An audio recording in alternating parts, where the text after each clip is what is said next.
Good morning, King George family. Today is Monday, September 19th, and I just want to say thank you for so many wonderful questions this week. I've got about 5 or 6 good ones that I'm going to dive right into, but before I do so, I want to mention a few announcements.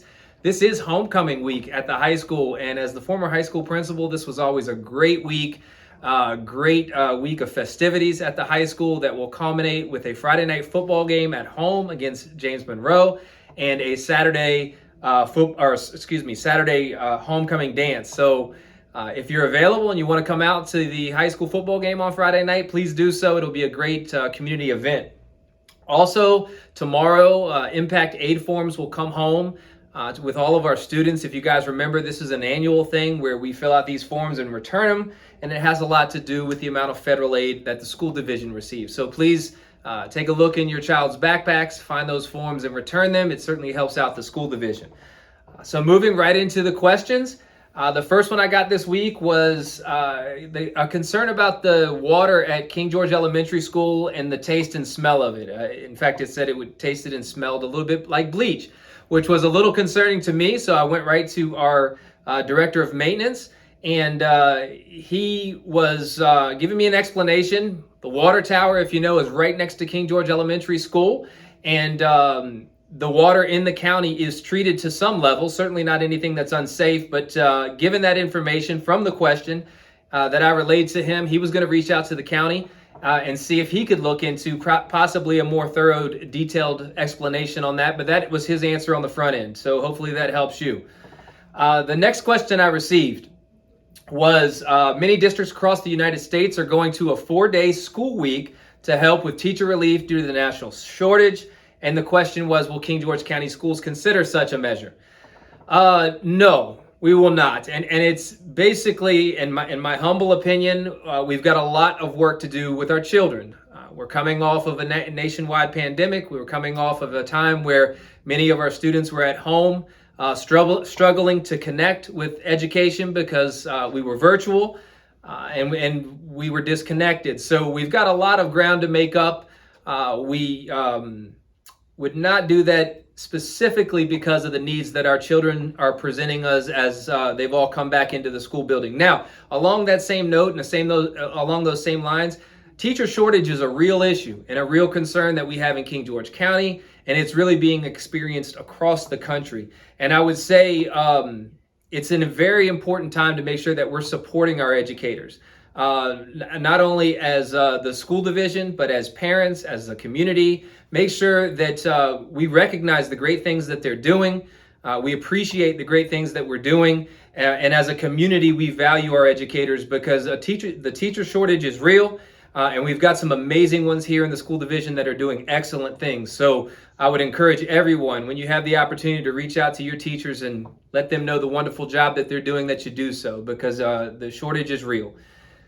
Next question is, will King George County Schools add foreign language classes to the elementary schools? So a couple years ago, we, on the elementary level, were operating on a schedule that had 4 specials. At that time, it was music, art, library, and PE. And there was a committee that was established where we were looking at adding a 5th special so that we would have a full week of specials. At that time, we looked at foreign language, we looked at orchestra, and we looked at STEM, science, technology, engineering, and math. And following the output we received from the community and from the schools and the students alike, we decided at that point, just a few years ago, to move forward with STEM. Very important right now in our society to strengthen the science, technology, engineering, and math skills for our students. So that makes up our 5th special right now. So our students have 1 special at the elementary school every day, and they work their way through a week of specials where they have access to all 5 of those content areas. Not to say that foreign language on the elementary school level is not a wonderful idea, certainly something that we can explore and look into moving forward as to whether or not it's a possibility. Currently, foreign language in King George County is first accessed by our students at the middle school level, so grades 6, 7, and 8, and then certainly goes into great depth at the high school level. So that's where we stand right now with that. Next question is, are parents allowed to eat lunch with kids at schools? So tomorrow, I'm meeting with our elementary school principals and also our secondary school principals. We are going to have a conversation about this. If you remember back, I made a video 6 or 7 weeks ago about allowing the teachers and the administration and the schools to really develop a routine so that we felt like we had things in order before we invited parents and folks in for lunch. I feel comfortable that I think we're at that point, but do need feedback from the principals. We'll meet tomorrow, and then I'll request that principals reach out to their communities to let them know where they stand with allowing parents and community members to come in for lunch to eat with their children. Next question is, why did the principal at King George High School take the stall doors off of both the girls' and boys' bathrooms? All right. This is in the rumor mill, guys. The stall doors in the bathrooms are not taken off at the high school. So this is not happening. If you go into the bathroom at the high school right now, you can go in, walk into a stall, shut the door behind you, and take care of your business. So again, I know this question is one that was of concern to somebody, but do feel like I need to address it as far as it being strictly a rumor at this point. So to my understanding, and after a brief conversation this morning with the high school principal, the stall doors in the bathrooms at the high school are still on and operational.